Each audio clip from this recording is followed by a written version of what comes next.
Hello, this is Heather Runquist, and today I have decided to call my presentation Excitement of Discovery. Sometimes we're not very excited, and so I wanted to know how can we harness enthusiasm and enable to teach our students something that we might not really even be all that interested in? Or even how can we appreciate learning ourselves and have the desire to learn something more, or especially if it's a subject we're not really all that interested in. And then as a teacher, how do we create an environment for learning? So an atmosphere for learning and discovery really entails three different things: that physical environment, the stuff that's in the room, how it's set up. Do you have bright posters on the wall? Do you have the desks in engaging groups where the kids can talk and converse with each other and explore? Is things neat and clean and tidy so that it's clutter-free and they can be clear to think? Then also the psychological environment entails, do they feel safe? Are things fair? Do they understand the rules? Have they been explained to them where the consequences are clear? Do they feel like all the things that you say are praising them, and so they can be a little bit more willing to go out of their comfort zone when they don't know something? How are they feeling about their environment and learning? And then the instructional environment is, are you using those creative methods in order to teach things in a hands-on way, or through discussion, or through experimentation, or even individually? Sometimes they can practice different things, all to explore those whys and hows. So those are all different parts of the environment that the kids need to be able to have created, that you take a part in making for them.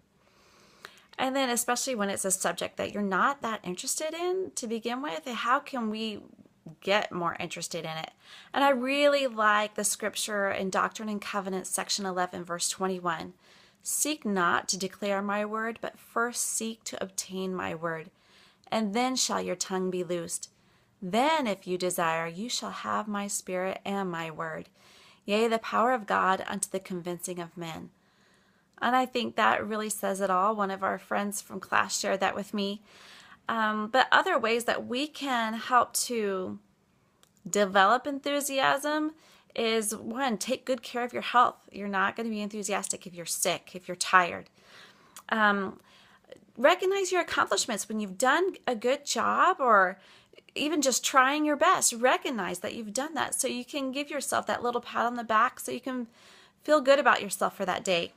Also, expressing gratitude towards others and just saying thank you, and being able to let others know that with a smile that you appreciate what they've done, and that kind of comes back in a pay it forward kind of a method. Also, seek for a mentor, somebody who really already shines and knows their stuff, that you can be with, that rubs off on you a little bit, that helps you to feel better. And always, you can personalize your instruction in the way that you're doing it to fit your strengths, and really customize it and really customize it for your characteristics and the things that you really enjoy. And finally, go ahead and give yourself a challenge. Make it be a stretch for you to do something a little bit more than what you're used to. And then finally, how can I develop a greater desire to learn, especially if it's not something I initially think I'm that interested in? And that can just be sharing it with somebody else. Maybe you'll get a few more insights of why that's important and how that relates to the big picture, and how it can actually be useful, the way that you can apply it. They might be able to help you make some connections, and as you share it with others, you'll make connections with them and be able to enjoy that time together.